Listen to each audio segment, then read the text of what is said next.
Welcome back, everybody. As 2024 is coming to an end, I think it's a great time to take the time to reflect on yourself and pretty much reinvent yourself and really prepare yourself and prepare for your goals for next year. Whether you are joining Winter Arc or no, I want you to take this last month and you don't have to necessarily go after all your goals and everything if you're not feeling up to that.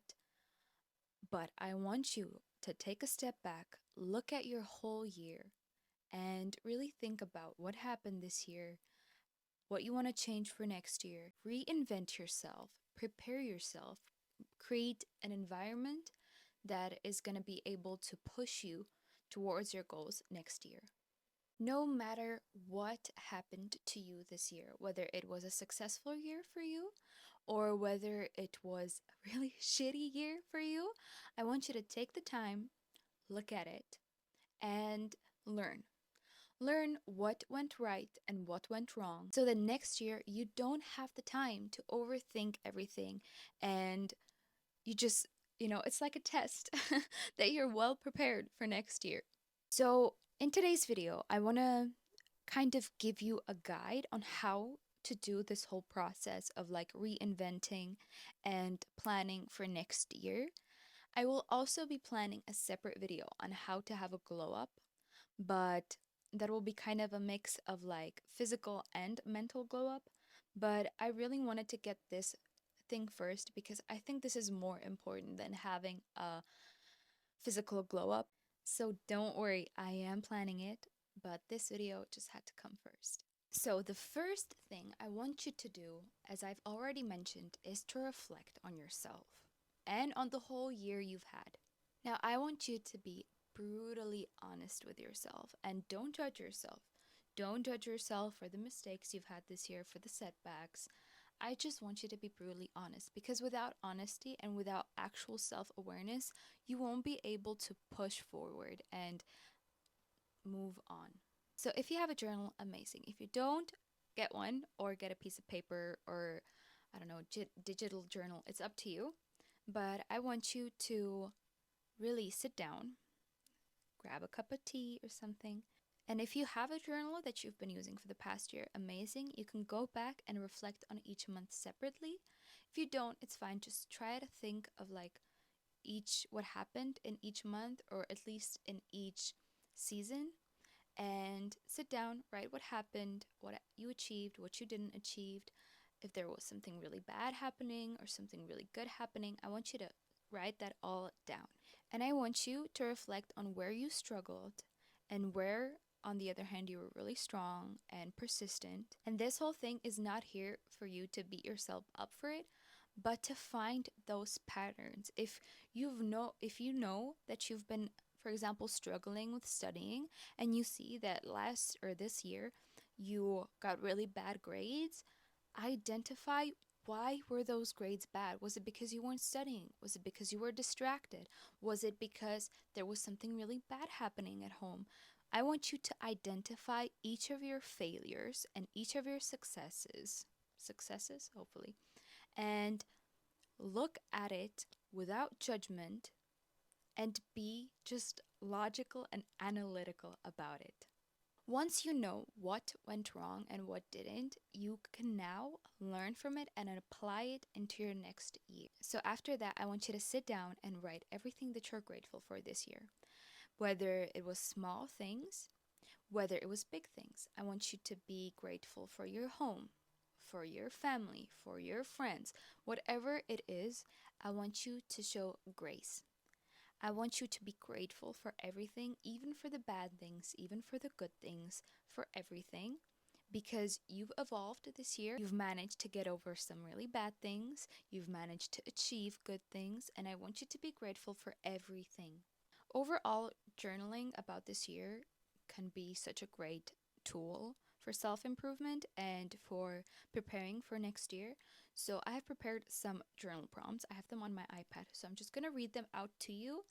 But you can literally go on Pinterest and just type in end of the year journal prompts, and there's going to be so many. Just pick a few, the ones that speak to you the most, and write about it. Really take the time to just write yourself out. Write yourself out. Just write. What lessons have you learned this year?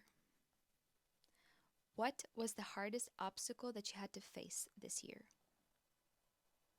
What are you the most thankful for this year? How are you feeling at the end of this year or now? What new skills or knowledge have you acquired, and how did it contribute to your overall development? What are some things that you could have done differently? How has your life changed, or has it even changed? What was your biggest achievement, and what are you leaving and bringing into 2025 or the next year? So, as I said, there are many journal prompts outside on the internet. These are a few that I think are the most broad that pretty much anyone can use. So use it. Use it. Do your shadow work, you know, figure yourself out. So after you have reflected on your whole year, now is the time to decide what you want to change and how you want your 2025 to look like. Don't you dare have any limiting beliefs. If your dream seems extremely absurd to you, write it down. I don't care how absurd it is, I don't care how big it is. Write all of your dreams and goals down into your journal or onto the paper or into your digital journal, whatever you use. So once you have defined your goals for 2025, I want you to create an alter ego. I've already spoken about this in my previous video, but I think creating an alter ego is such an amazing thing, especially if you don't really have somebody to look up to. And having something to look back on and to aspire to and to kind of lean on is, I think, something really, really important. So I want you to write down everything about your alter ego, from her favorite color to her favorite music to her goals to her daily routine to her daily habits. Write out everything your alter ego does to become the best version of themselves, and use that alter ego to inspire you, motivate you, to have something to rely on, something to lean up on every single time you doubt yourself or you doubt your goals. Also, I think that having that alter ego will somehow give you confidence in achieving your goals. You can even somehow create a accountability partner from this alter ego if you don't really have somebody in your life for that. When you're journaling at the end of the day, write about your day and then write about her day. Now, next thing that everyone is going to be doing is, of course, creating Pinterest boards. So it is scientifically proven that when you look at photos that visualize your dreams and goals, it somehow sparks something in you. I'm going to have to do my research again because I think that was a really interesting study.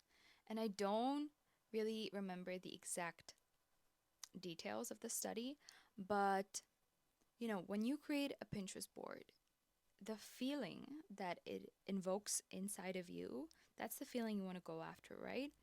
But having that feeling already in you kind of does something. When you have that beautiful Pinterest board, it doesn't have to be aesthetic. It doesn't have to be aesthetic because nothing about self improvement or reinventing actually is aesthetic. For a lot of us, it's a really hard time. And yes, romanticizing it and making it somehow aesthetic is beautiful, but it's not always going to be aesthetic. So, but creating that Pinterest board where you really have the photos of your dreams and everything, and even when you're lacking motivation, although I do advise to not rely on motivation but discipline, but still having that something to check every single day is gonna be so comforting, I think, to a point. And even on the days where again you're doubting yourself or you feel kind of down, getting that little dopamine hit from that Pinterest board or mood board or vision board is going to be so helpful. I think that you can make some mistakes with creating your vision board. Again, not being specific, like just don't aim for your vision board to be aesthetic. If it is aesthetic, amazing. But don't forget its purpose, which is to be inspiring, and it is to have your goals written or goals visualized on it. So I've seen it a lot of times on Pinterest when you Google like vision boards. It's these like moody pictures, and it's also like aesthetic and, nice looking, amazing. But except it being nice looking, it doesn't really tell me anything about my goals, right? So if you're gonna have a nice photo of a matcha,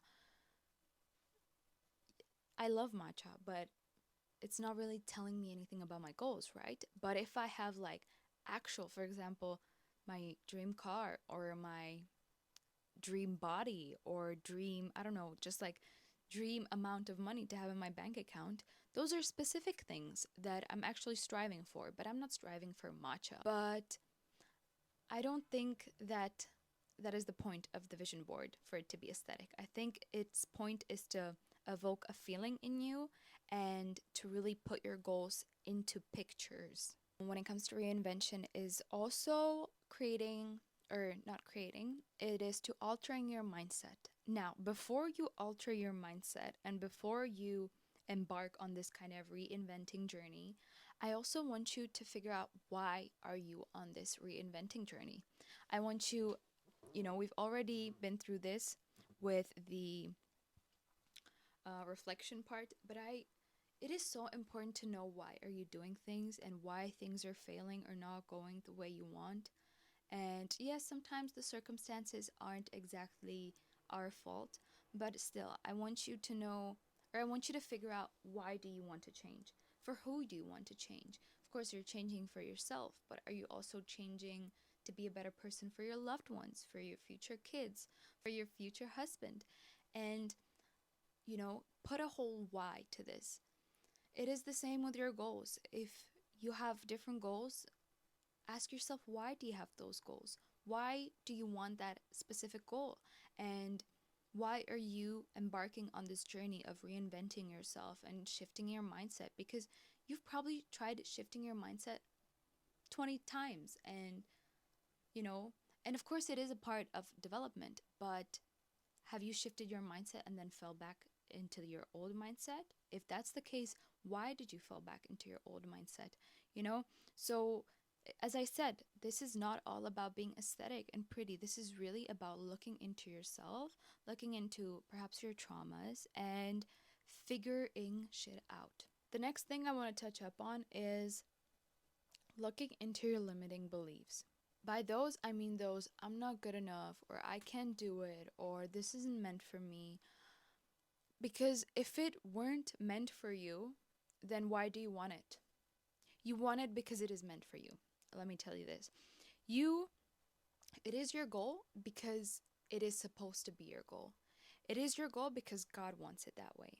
So stop with those limiting beliefs. There are people outside with half your resources doing more than you. Why can't you do it? There is no reason for you to not be able to do it. But are those beliefs going to serve you in any way? Is telling yourself that you can't do it going to do something for you? No, it's just going to harm you. And actually, if you keep telling yourself that you can't do it, you're not going to be able to do it. And that sucks, because you were supposed to do it. It was meant for you. That's why you wanted it in the first place, because God wanted you to do that thing. And those beliefs actually create a neural pathway that signals to your brain that you cannot do it. So stop with it. Stop with it. It's just going to harm you. It's not leading you anywhere, and I need you to stop. Instead, replace them with affirmations and with, I'm not saying to be like itty bitty, ya ya ya, positive, but instead of telling yourself, I can't do it, be more like, there is no reason to why I cannot do it. Why am I thinking this way? It's okay, I can do it.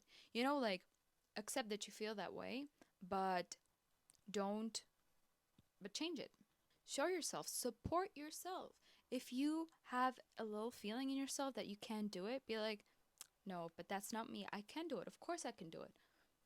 because everything you want to do is basically has already been done. Think about it. Pretty much all of your goals have been already done by somebody in the past. If no, then you're original and I congratulate you. But that still doesn't mean that, you cannot do it. But with the majority of people's goals, people have already done it before. So why couldn't you?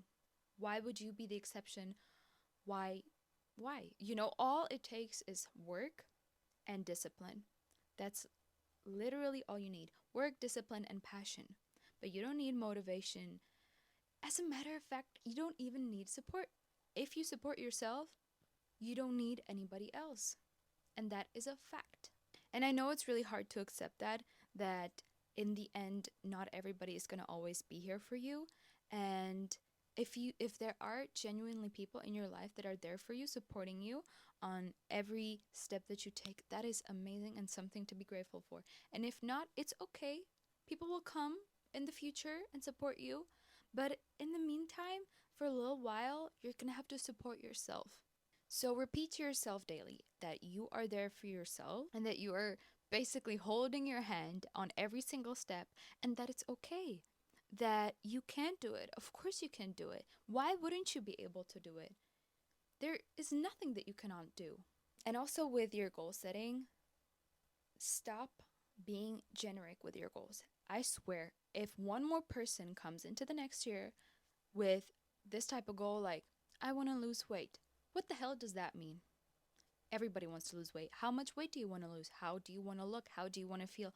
Be extremely specific with your goals. Whenever I would set super generic goals, I would never achieve them because it is super, super generic.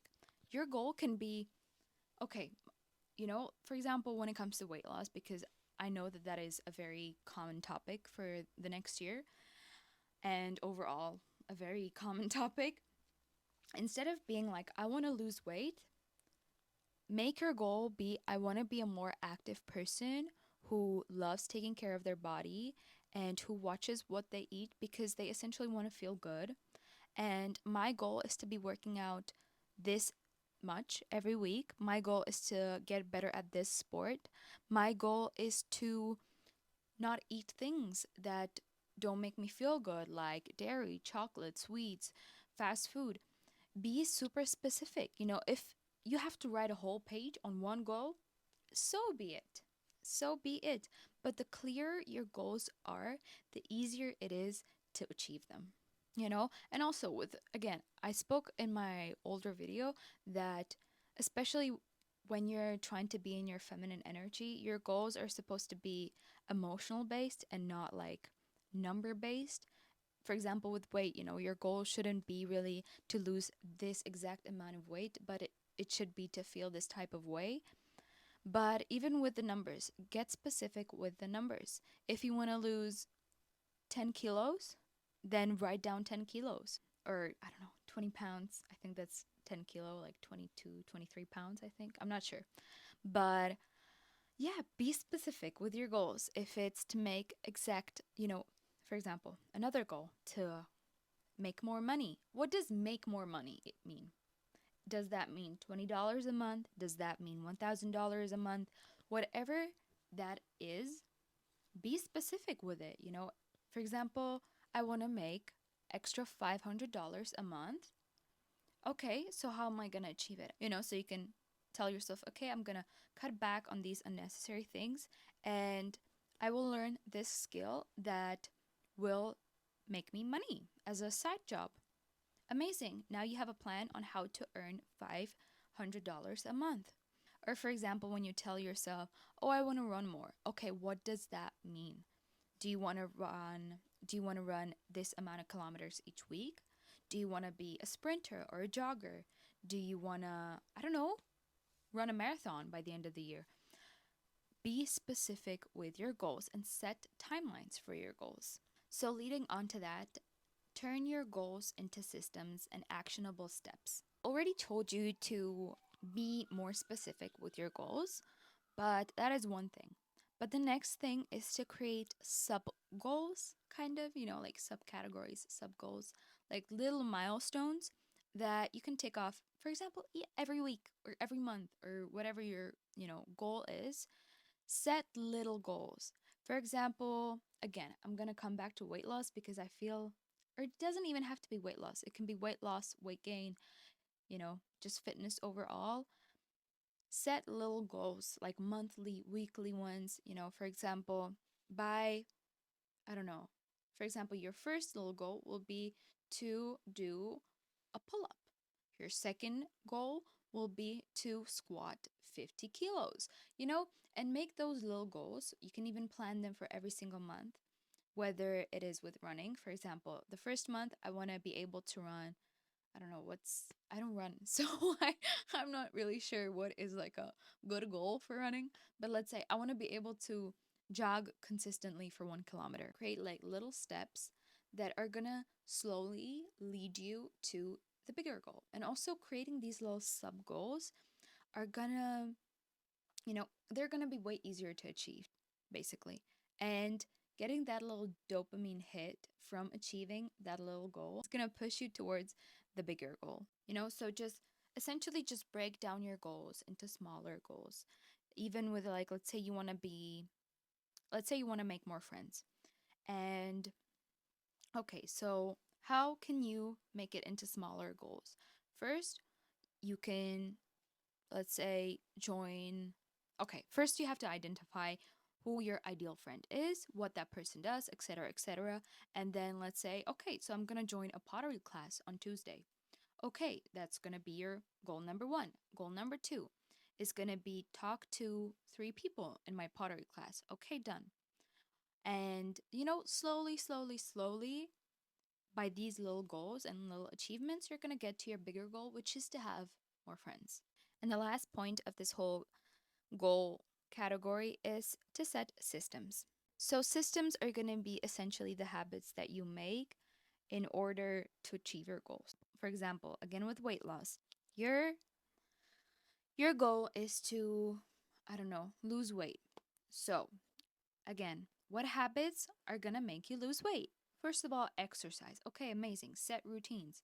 Set exact days, if possible, that you're going to exercise. This day is going to be for this day is going to be for this day is going to be for that.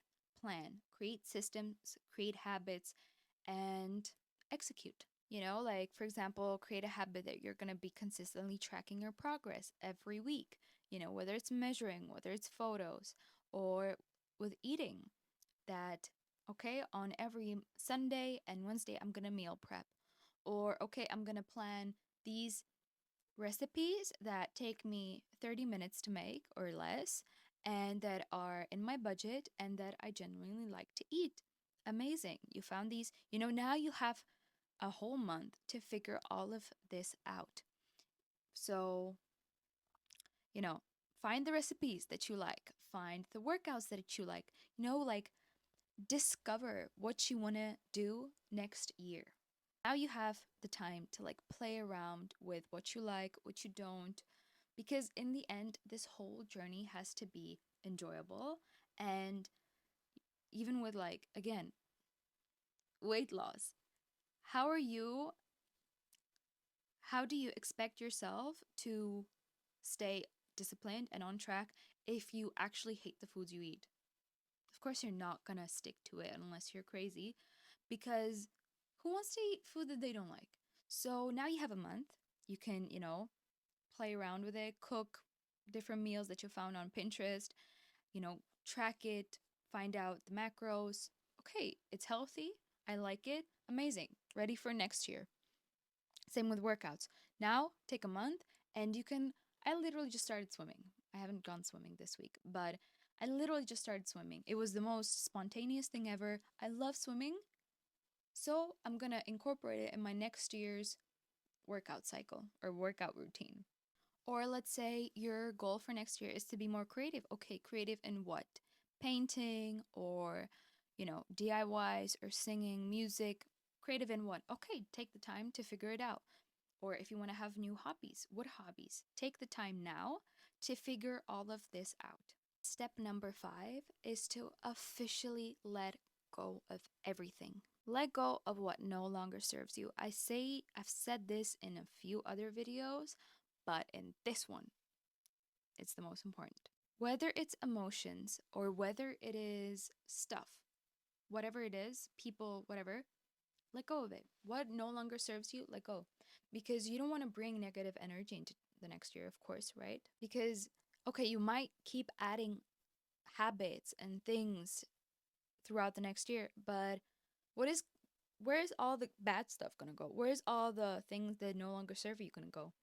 It's just gonna stay there and it's gonna block you from getting the new things, the new habits, the new people. Go back to your little journal prompt and look at what didn't serve you last year. What look at the people who mistreated you, or even the people that just you don't get along with as much, and perhaps they haven't done anything to you, but they're so far from you, like mentally, that it's just kind of a burden, the relationship on you.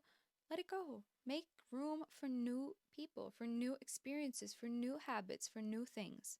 Because before you add things on, you need to clean your palette. You need to clean your space. You need to clean your canvas and get rid of habits that literally drain your energy. So focus this last month on subtracting before you decide to add on the next year. If you are aware that there are some habits that are not serving you, that are bad for you, take this last month to subtract it from your life and throw it away, as well as your environment.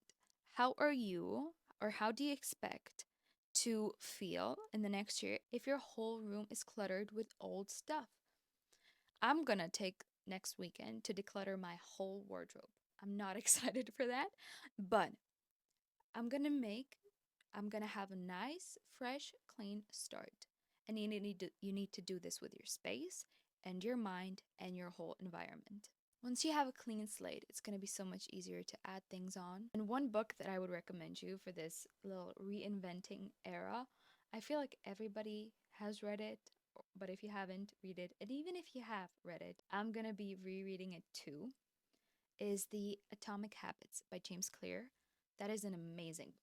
It's so digestible. It's not, for example, some of the self-improvement books are a little bit harder to digest, and the language is a little bit trickier. You have little diagrams, little pictures and everything, and it's so easy to just digest. But overall, I'm going to leave a link to the list of all my favorite books, this one included, and I think I'm going to make a video in the new year or maybe even in December. I have a lot of content planned for December with some of my favorite books. And like you have to keep in mind that of course reading is not taking action, but I just love reading so much, whether it is fiction or nonfiction, because essentially you're learning something, right? It is a nice way to wake up or unwind at the evening, as well as it's so healthy for your brain. It is so healthy. When I tell you the difference it makes when I start my morning by reading versus, for example, scrolling on my phone, it's ridiculous. The change it has. Or even before I go to sleep, even if I read for like just 10 minutes and then I go to bed, the sleep is so different. Just, it's so healthy for your brain, and it's gonna, it's just so healthy. Read books, read more books. So I'm gonna leave the link in the description of this video so that you can check out all the good books. So yeah, go through your old makeup, your old clothes. Just, if you feel like it, move your room up a little bit. Just, you know, clean, declutter, organize. So, if you made it till here, thank you so much, of course. And I really hope you learned something from this video.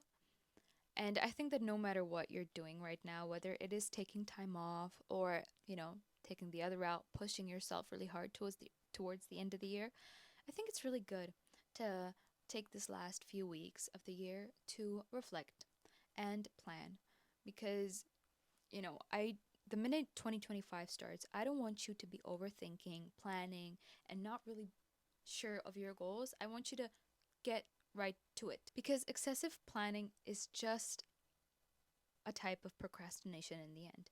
And trust me, I know sometimes I spend so much time planning and planning and planning that I just realized that I'm just putting off the doing, the doing, the doing. So now is the time to plan, to reflect, to organize, And the minute 2025 starts, you need to get to your goals. So, if you're interested in more videos on self improvement and this kind of winter arc theme, then I recommend you checking out these two videos. And yeah, if you want to see more of my day to day life and beauty content, then check out my Instagram and my TikTok. And I'll see you next time. Bye.